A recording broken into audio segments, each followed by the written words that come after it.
just sold everything. It took me about 6 years to actually sell it. I was too scared after that to invest. What's the old money story you used to tell yourself? That I had to work hard and save it because I wasn't worthy of it. Your income had fallen, you had a small business, and you were losing money on this property. Even though you had the asset, what was happening in your day-to-day life money-wise? We were living off savings. It was our investment property. It was costing us money every month. What would be your very best advice to our audience to help them? Be okay with... I'm Lloyd James Ross, seven-figure investor and entrepreneur, and I've helped thousands of business owners and professionals turn financial stress into success. If you're stuck in old money habits, overwhelmed by investing, or unsure where to start, this is for you. I'll give you the mindset and strategies to take control, grow your wealth, and achieve financial freedom. It's time to make your money work for you. Well, we have another very, very special episode of the Money Grows on Trees podcast here because we've got a very special guest who's joined us in the studio. She's driven a long way to be here. So I'm super excited to have her. You're going to love her story and the lessons she's going to impart to you and the wisdom she's learned about money, about her life and herself. And what's really interesting about it too is that she's also a chartered accountant. And she's one of our Money Buys Happiness readers. And she's one of our students in fact, she's an elite student in our elite program, which is one of our mentorship programs where we teach and talk about money and, time management and, effectively raising our standards financially to win the financial game. And so she's in the studio. We're going to ask her some questions and she's going to, give us authentically who she is and what she's done, where she's come from with her money, where she's going with it, and some wonderful lessons for you all to learn and take away.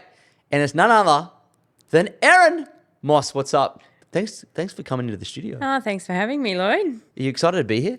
Oh, absolutely. A little bit nervous? Yes. You look fine though. You look like you got it together. Yeah, well, big night last night. So yes, we launched the new book. We did. That was fun. We had a nice party. We had a huge that was party. Exciting. And it was then, great. Backing it up this morning. I know we finished at midnight. I think I went to bed at 2:00 and vibrant, ready to go the next day. And you're also in the studio together too. So definitely. Thank you for making the time. Oh, thanks for having me. And I'm glad you enjoyed last night, and I'm glad we made it here. Yes. To the studio. So, right now, the topic of discussion is going to be mostly about you, okay? Like 99% of it. And I'll interject when I need to ask you some more questions to find more about you. Part of what we want to do today is I want to learn about your story with money. Mm-hmm. And we're going to go back to the remembering room before we started working together. And then we're going to move through your story and impart some cool lessons for the audience, okay? So my first question is, if you can take us back a couple of years ago even, where were you at with finances and with money, and what was going on for you before we started working together? Well, I've always been a bit of a saver, and so I would just squirrel money away all the time, and then I would only spend it on stuff that I really wanted, which was, few and far between. But like you said before, so I'm a chartered accountant, so I did my training and I've had a few investment journeys along the way, and but I always wasn't in control, so I had no idea what I was doing. And so I bought a couple of investment properties with my husband, and it was like we got a cold call and we got flown to Brisbane and we bought this house there and then. And I'm going, oh, I know all about negative gearing. And I thought, I can do this. This is, what are they talking about this? And so it all sounded really amazing. And so we bought our first property. A year later, we bought another one. And then it just never really made us any money. And so, but I was determined to hang on to them. I was like, this is a long-term investment. So I'm like, it's going to be fine. It'll grow, And then I also trusted the financial planners in the office, and I said, right, I want to invest my money. I remember saying to our financial planner in the boardroom one day, I'm like, I want to retire when I'm 30. And he's like, and how are you going to do that? And I'm like, I don't know. That's what you're here for, right? So, and he's like, right, we're going to have to borrow all this money. And anyway, nothing ever happened with that. But I said, right, well, I want to invest in something. And I did manage funds. But what I didn't realise was, because he said, right, let's get a margin loan and Really? we'll capitalise the interest. And so I thought, okay, well, this is capitalising usually to me meant it was an asset. So I'm like, this is growing. And then what I realised later was it was actually just borrowing the interest. And so, because I said, well, should I be paying interest on this loan? Like, well, I'm not giving any money. And it turns out my loan was just growing. Yes. And then the GFC happened. So not only, did that just go down the toilet, but I also then had this loan. And so I was like, one of my other, the partners at the firm said, you need to get out. So I just sold everything. It took me about 6 years to actually get out of it, to sell it. And so I was a bit disappointed because I was like, I'm trusting these people. Like, I thought I knew stuff, but turns out like I know how to count money but not make money. Sure. So I put half into this margin loan investment and I put the other half into buying my first house. And so, used it as a deposit. Yep. So, and then it was just like I was too scared after that to invest. So I'm hanging on to these other houses, but like it's... Yeah. Yeah. Well, it would have been a very tricky, like, how did it feel when you were like in that cap? So for the audience, when you capitalize interest, the interest that you should be paying on the margin loan is added on top of each other and they stack it and compound it up. And you still have to pay it, but not until later. And the idea of that would have been to see whether the portfolio would have risen beyond the interest payments. And unfortunately, if it doesn't, and it goes the other way, very bad. Right? And that's what happened to you. So So we talk about compounding, but it was the reverse other way. compounding. How do you feel?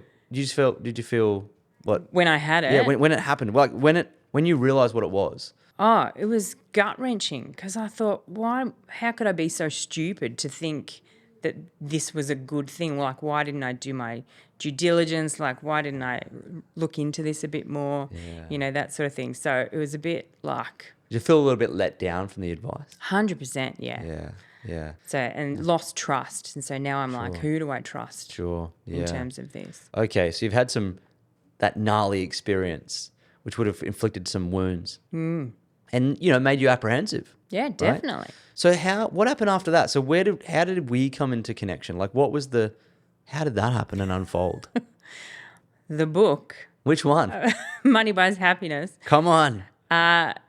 arrived on my Facebook and I was like, what is this? And then it kept popping up and I thought, all right, I've read lots of books, I've done courses, and I thought, I'm at a point in my life. So I just moved actually. So I uprooted my family and we moved north. And I came across your book and I thought, I'll read it. So I thought, I'll get it. Didn't read it. And then I was sitting in the doctor's surgery one day and I'm like, I'll just start reading it in the waiting room. And I'm scrolling through and I'm like, this is actually pretty good. Like it provides like some really simple advice. And I'm like, okay. So I went home and I actually printed it. And so I think I read the whole thing that day. Wow. So, so I'd put it off. And then, of course, I get all the emails because I'm like going, who is this joker? Like he's... Why would I go I'm like, it's good advice, but I'm probably not going to do anything else. And then I get the email about the coaching session. Yeah. And I thought, nah, it's just a scam. Like, why would I do that? And I'm like, he's just trying to try and sell me something. Yeah. So I put it off. And then I was like, I just stuff it. I just need to do it. Like, it's a free coaching session. What's the worst that could happen? Why did you think you needed to do it though? Like what prompted you to? Well, when I moved interstate, I actually cut my income in half. And so we'd bought a business and I wasn't making as much money and we were actually going backwards. And so on a month-to-month basis, I'm like going, right, we're living off savings. And so I was like, we need to do something. And so that's when I thought, look, maybe this coaching might be just give me something that I can move towards Yeah. and be able to help us move forward. Yep. And, give us some tips on how to get out of the hole that we dug for ourselves. So, Good. Well, it makes sense. Yeah. Okay, so it's kind of what prompted you. Like maybe this is something a little bit different. yeah. So you obviously, well, we're sitting in the studio here, so you definitely booked the call. We booked the call, and then Melissa, got me to do the audit. Yeah. And, I'd been tracking my expenses for years. Like, as an accountant, I'm like, oh, I can do this. But I never looked at it. Yeah. Like, I just, recorded it. Yeah. But then, got to do it, and actually, blinding lights with, this negative at the bottom. And I'm like, oh, this is not good. So we went on to the next call, and she explained the course. And I dragged my husband along. And I was like, do you want to do this? Like, if we do this together. Sure. And he's like, yep, look, we got to do something. And that's how it came to be. Yep. So, next call was with you. And Yeah, we jumped on a call. Yes. We went through some stuff together as you and Dan sitting there. I remember that call. I remember it. I do. It was a really, it was nice. It's always nice to see couples. Like like what you said, if you're going to do it together, you're doing it together. Yeah. So when you see a couple and they're both invested together, you know that everything's going to be good because they're on a joint mission, right? And they're not hiding anything from each other. They're both in it together. And that speaks volumes about your character too, that you asked it, like, hey, you doing this with me? So we're doing it together. That was a great start to everything, of course. Yeah. So you read the book.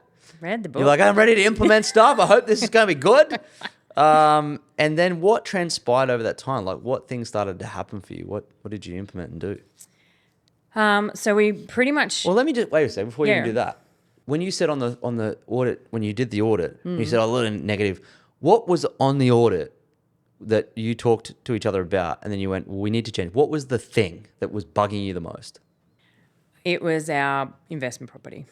What about it didn't you like? It was costing us money every month. Right. And even after we did the tax adjustments, that the whole negative gearing thing, it's supposed to save you enough tax to then effectively be cash positive.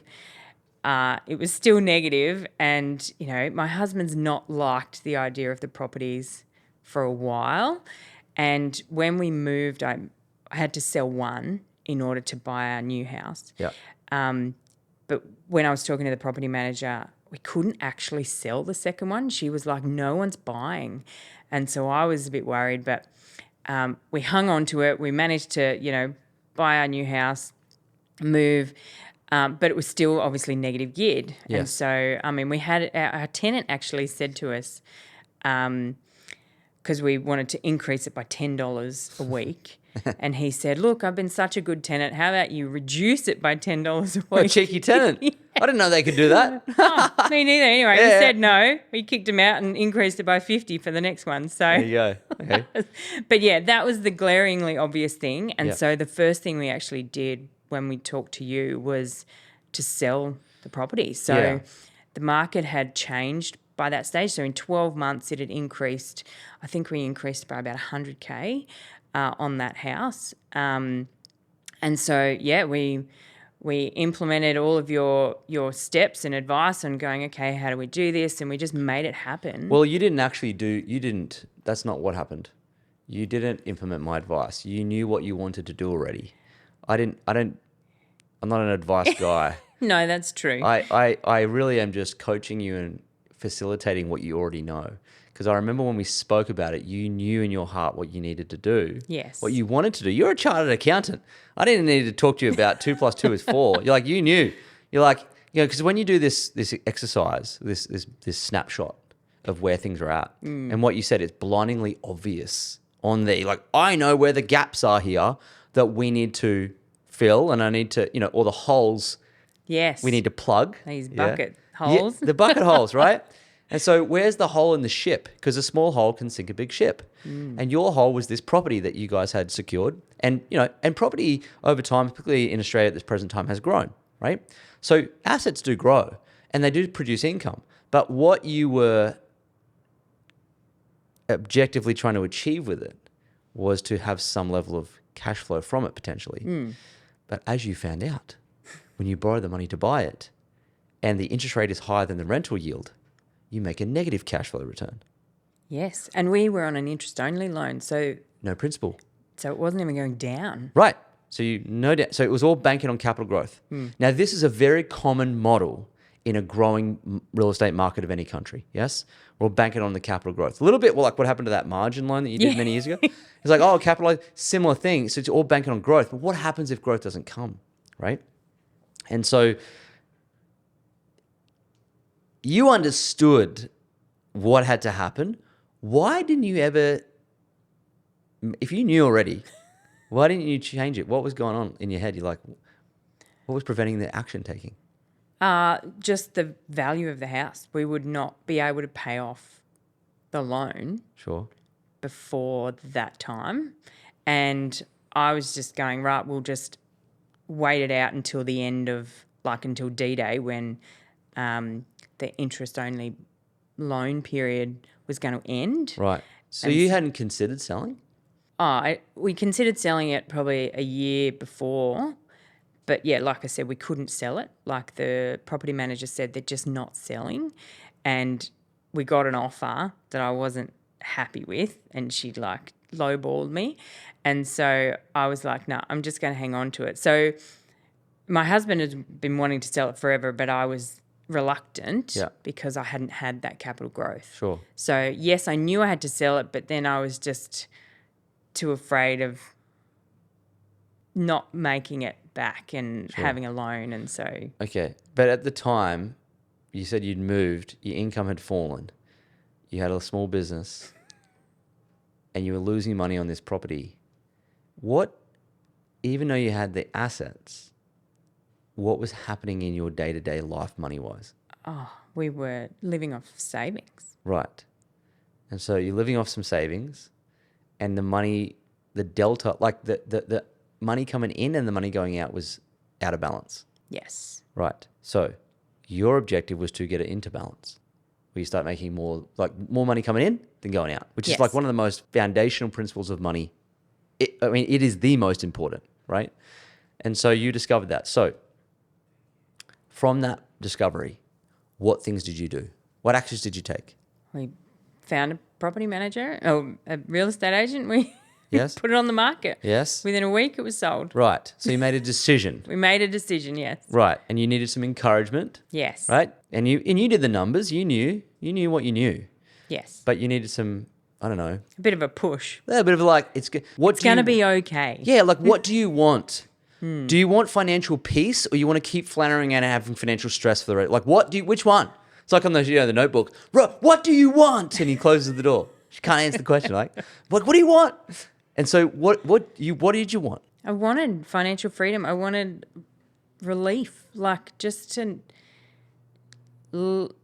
live day to day without that stress. Got it. Yeah. Yes. You hadn't got that because you were... I think I was avoiding it. I probably didn't look at the numbers simply because I knew if I looked at it, it would be bad. So I didn't want to even, I'd just leave it alone and we'd be fine. I kept saying to myself, but deep down I knew something had to change. Sure. Okay. Yeah. Avoidance. It's a personal development journey when you look at your bank statements. Yes. Okay. So the actions you took, let's go to it. Got a real estate agency on board. Yep. Marketed the property. Yep. And then? Then so I actually went back to the original people we bought the house from. Okay. And they put me in touch with the real estate agent. Okay. I'd had people ringing me all the time. Yep. Anyway, so I got a few quotes going, right, how much is it going to cost me? Went with the cheapest marketing budget, essentially, because I'm like, this is just a rental property. There's no sentimental value in it. It's not $1 million property, so I don't need $1 million marketing budget campaign. Yep. Put it on the market. Didn't even go to open house. We got an offer day one. Yeah. And they didn't want to, they weren't available for the open house. And So they put in an offer and we were like, okay, let's First do offer? this. And I'm like, Lloyd, what do we do? Should I take it or do I wait? Yeah. And thankfully we just went, look, it's in the ballpark, and our real estate agent then talked them up, like negotiated a bit more. So we were able to get a little bit more for it. Great. So that was really good. And like we signed on the contract like that day, I think. So, Cool. yeah. So you sold the negative cash flow asset. Sold. Oh, and it's been amazing because now I've got this settlement happened and the cash flows come in. And so now, because we also have a business loan, Yes. that's now sitting in the offset account. And so we're saving so much interest. You're offsetting your business line, right? Interest. Yes. Yeah. So you moved one allocation of some equity from an asset producing negative cash flow, moved the capital over to an offset to create some positive cash flow from the interest savings. Yes. So you allocated capital differently. Yes. And as a result, what's it like day to day now with money compared to before? Oh, it's calmer. So, so the money coming in, so we still do our monthly audit and where we go through our expenses, and like I was never one to buy subscriptions and stuff like that, but they've crept in. But we've cut down our going out for Yep. dinner, Yep. to once a month with Yep. the kids. Yep. And so that's, help with cash flow as well. Yes. So now we've got the offset, and I also now have free cash flow to invest. Yes. So that redistributing of the capital monies is not only offsetting the business loan, but I also now have monthly, I now put it into my investment so that I can, grow another asset as well. Wonderful. How good. And Yeah. you've learned about investing as well. You've improved your education. Definitely. Just quickly, if you're ready to take control of your finances but feel stuck on where to start, I have a solution. My book, Money Buys Happiness, simplifies investing and wealth building with practical steps to help you achieve financial peace. Get your copy via the link in the show notes, and let's get your money working for you. Now back to the episode. Did you know much about investing before? No, not at all. So after my little debacle with the margin loan, I was so scared of the stock market, and I'd never really understood it. So like that was really my only dabble. Like I understood. Big double. Yeah. I understood like the concept of shares being you're purchasing a part of a business, and I understood dividends and things like that. But never really knew what to buy, how to buy it, or like the actual mechanism of doing it. I'm like, do I need to call a broker? I don't know any brokers. Yep. And so, so that's been exciting. So misunderstanding of it, and then subsequently education. And you educated yourself through it, right? So now you understand all those things. Yes. And you understand it implicitly to do it yourself. You don't rely on anyone else. No, it's great. You understand exactly what you're doing and why. And you're controlling it all yourself. Mm-hmm. And which is wonderful. And so have you been paid any passive income? Yes, I've received a few dividends. How good? How does so it far. feel? Oh, it's exciting. I didn't even realise I'd got paid a dividend, and then I checked my account and I was like, woohoo! It was probably only a couple of bucks, but I was like, Right. hey, look, this is where we start. Yes. Every journey starts with a single step. And every big tree started as a Seed. little seed and a little small tree. Yeah, it's wonderful. But how does it feel to be, when you said free cash flow, it's just a wonderful word that people don't understand a lot because they don't have any. There's cash flow, that's the money come in, money go out, but there's free cash flow. So you're using the free cash flow to build assets. Mm-hmm. And what are some of the other things that you've now been able to do together, like since you've started to take control and ownership of your money? Oh, we're doing a few things to the house, which is exciting because, for the business, we need to make some improvements. We're planning on a holiday with the kids because, we just haven't been on holiday for so long. So we've been able to, duck away for a weekend and, hopefully we'll go on a big holiday at some point. Small business aside. Yeah. So it's just things like that, and just being able to give back to the kids, not have to worry about scrimping for school stuff, like they can go on their camps, so school camps Yeah. and stuff like that. Like, and we've always been able to do that, but since moving, it like really threw us, and Yeah. so it's nice to be able to get back to just that ability and confidence to put the money where I want it to go.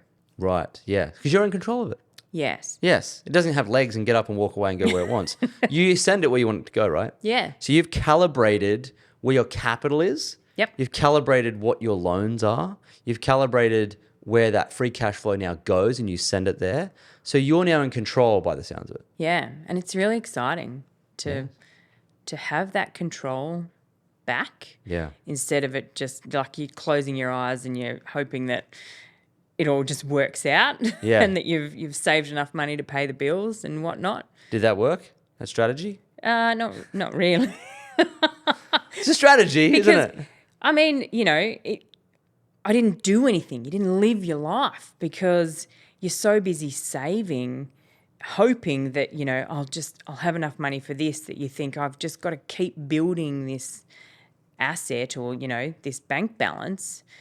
But it's not like for the future, but then you don't live your life. So, I spend all my time just saving and not living.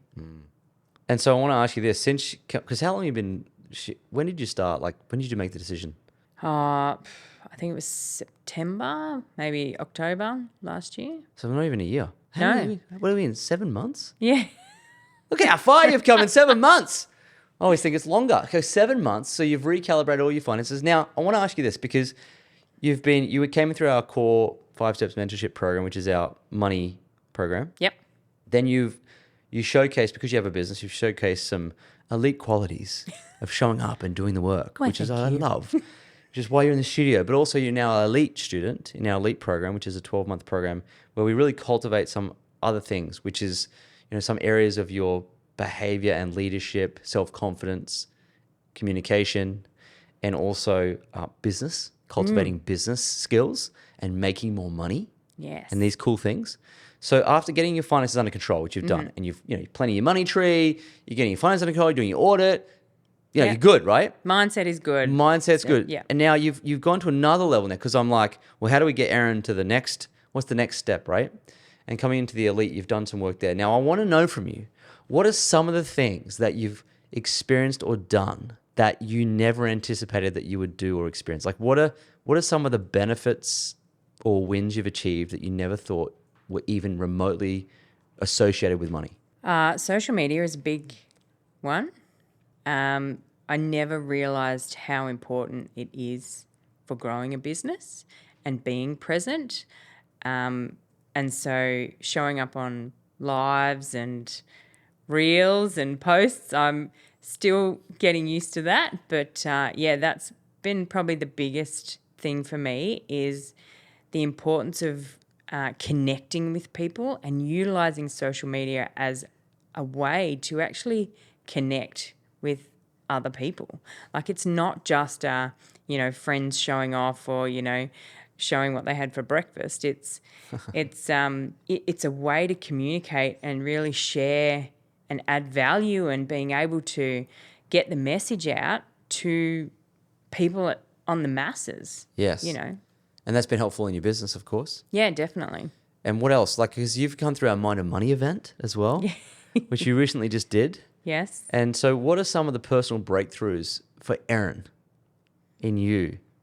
Oh, I think just the confidence to speak. I recently did the speaker training, and I was like, I don't have a message to share, or I didn't have the confidence, like from my story way back when I was a kid and on stage, and I couldn't scream when the big bad wolf was chasing me as Little Red Riding Hood, and it's haunted me ever since. Sure. And so just that confidence to be on stage, and I'm like, I could do this, because I really love mentoring people, and in my job I'm supporting a whole bunch of franchisees, and so just the ability to help pass on the knowledge. And so it's really just been a growth of understanding and education and that confidence to share that message. And yeah, social media has probably been my biggest challenge and yet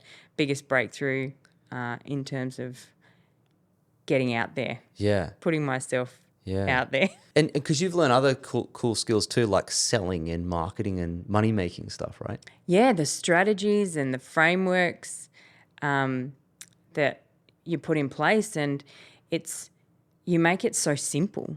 Like, who'd have thought that selling was like 6 steps? Yeah. and that's it, you know? Yeah.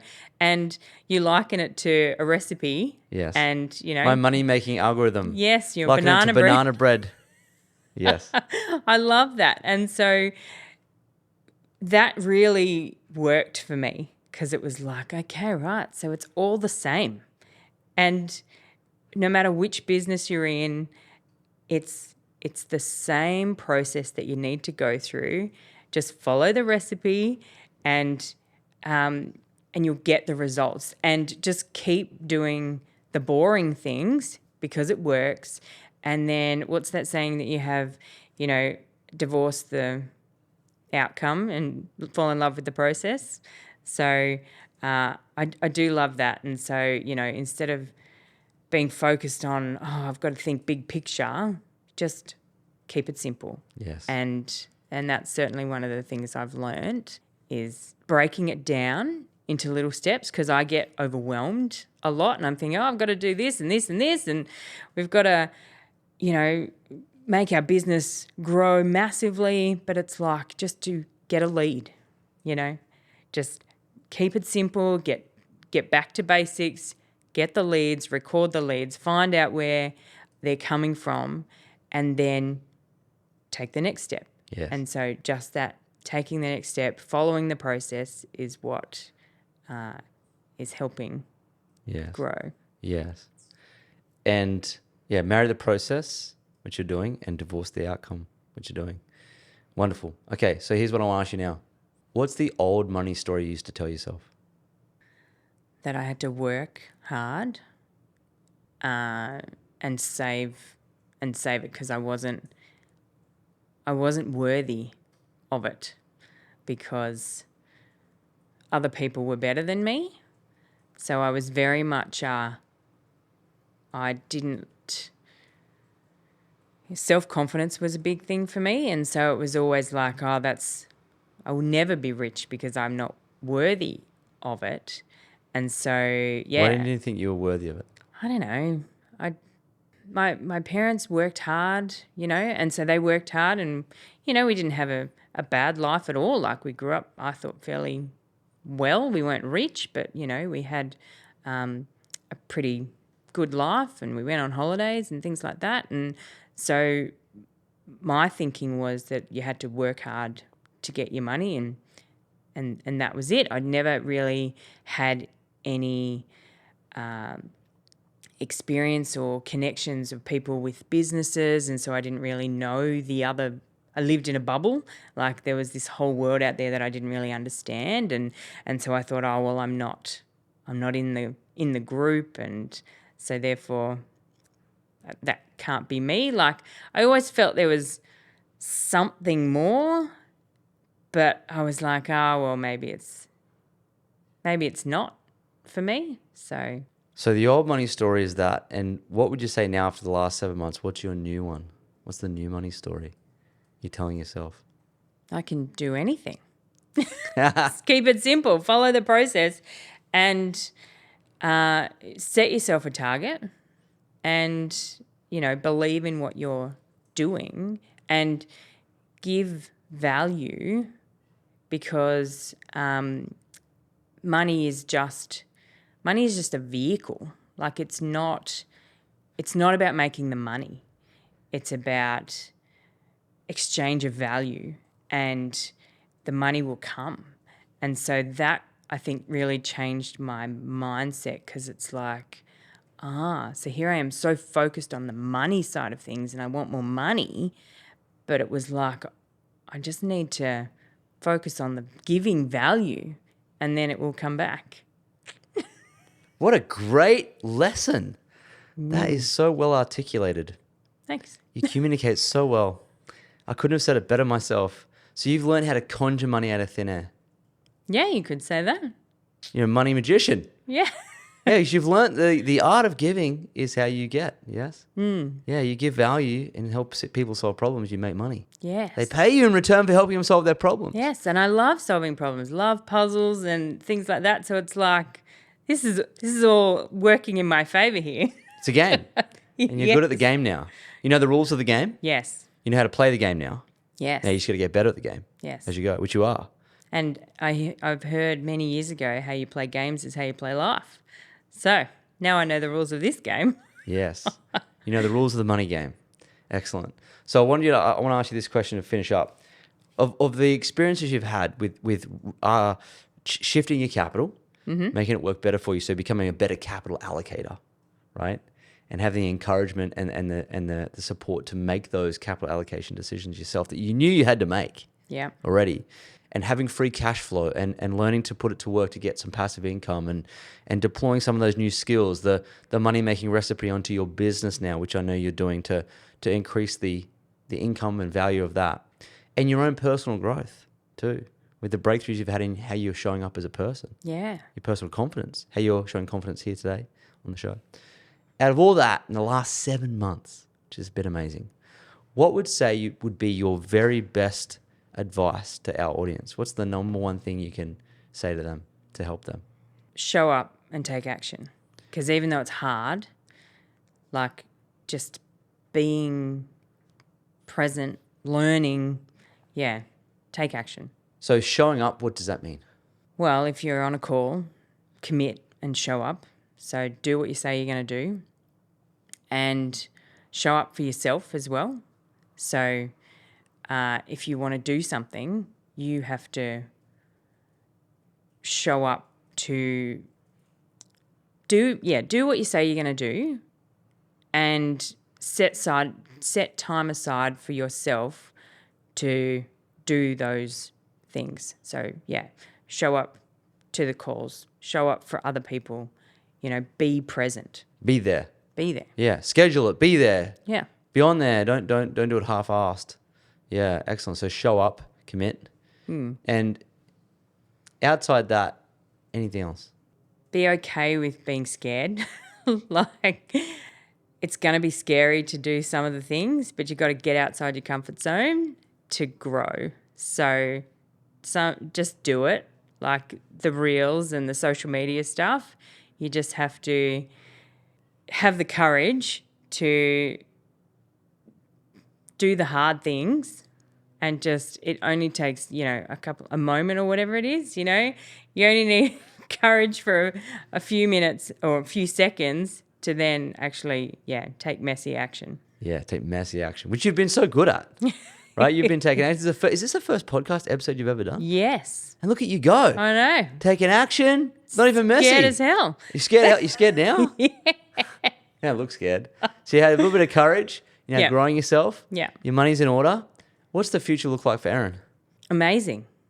Yeah, I'm excited to grow our business, that I can, teach other people, like mentor other people and grow our business and give them opportunities, and also mentor my franchisees as well. So the future looks like inspiring others is what I would like to do. Lovely. I love it. You've invested in yourself. Now you get to help others. And so do you feel like mentoring has been an effective approach for you specifically? Yes. Yes, you got to find the right mentor. Sure. But definitely. How do you know they're the right ones? Because you can connect with them and they help you take messy action and put you on a path that you may not want to go down, but in your heart of hearts, that's the right path. And then you go. Then you just have to do it, Just whether you like it or not. And go. Just give it a go. Because if you don't give it a go, you'll never know. And I don't want to live in regret going, oh, well, what if I did this? So, it's been good to connect with the right person. And you've been a great mentor because you keep it real and So there's no ifs, buts, or maybes. It's like, right, down to earth, no beating around the bush. So, right, and you're like, I just need to kick up the pants sometimes. And so someone who can do that and have a bit of fun along the way, I think that's important in a mentor. Yeah, totally. Well, look at you now. You're sitting here. Yeah. The other day, you didn't know you were going to be doing this. No. Here you are. Last night, into the studio. No prep. Living the dream. You are. This Look is at you good. go. It's funny, it's like you've never driven so much in your life because you come down for events all the time and getting around it. No, well, I was saying I think it was meant to be that I moved because, if I was still down south, like this would be a 16-hour drive every day. My And I goodness. feel like I should buy a house at the Gold Coast Well, or that's at what I was least rent talking a to- room. 'Cause Yeah. I feel like I'm here every some of our weekend. students, actually, a lot of them have moved here. Yeah. So I should probably get a tax for a revenue share for the city, bringing people here. Look, that's really interesting about you mentioned that because it's in the book too, proximity. And you've moved and you've had some proximity and you're here and you've got more proximity. And proximity is power. You're learning because a mentor once taught me, he said, Lloyd, success is sometimes something you've got to catch. Like a virus, you've got to be around it to catch it. And so that's what I feel like you've been able to do a lot of lately as well. You're catching it, I feel. Yeah. You got to catch it, right? Yeah. And in person is so much better. Zoom and, online calls has really enabled or facilitated being able to learn so much, but there's nothing like being in person. Yeah. Both is perfect, right? Yeah. Yeah. But online, but you've done both. Yeah. Right? So having a bit of both is Yes. good because you can do it in the comfort of your own home. Yes. But yeah, being able to connect with people and exchange energy Yes. in person, Yes. it's quite amazing. And, surrounding yourself with the right people and meeting so many other like-minded people, it's exciting. It is. Well, I'm very excited to watch you grow. It's been 7 months. Yeah. I love working with you. You're so action oriented, and you're fun, and you don't take things too seriously, but then you do, which is good. And I'm really excited to see what the next 7 months is going to hold for you. There's greatness in you. You're going to cultivate an even greater business, make more money. You got your investments under control. You know what it is. There's the other stuff. You don't have to depend on anyone but you. And no one's going to love your money more than you. Mm-hmm. And I'm just excited to watch you grow. So thanks so much for dropping in after the event last night. Yep. And if you want to find Erin, what's the best way for people to find you and follow you? Probably Facebook. So Erin Moss. Facey. Yeah. The old Facey. Erin Moss. Erin Moss. Okay. And so go follow Erin, follow her journey. Yeah. Go give her some love on her posts and so forth. And if you see one of her ads pop up, engage. And watch this lady fly. Thank you. So I'll see you. We'll do another one at some point. Yeah, that sounds In another exciting. 7 months. Yeah, we'll see where we are then. We will. Thanks for coming on the show. All right. Thanks, Lloyd. Thanks, Erin. Hit the subscribe button. Follow us. Share this with a friend.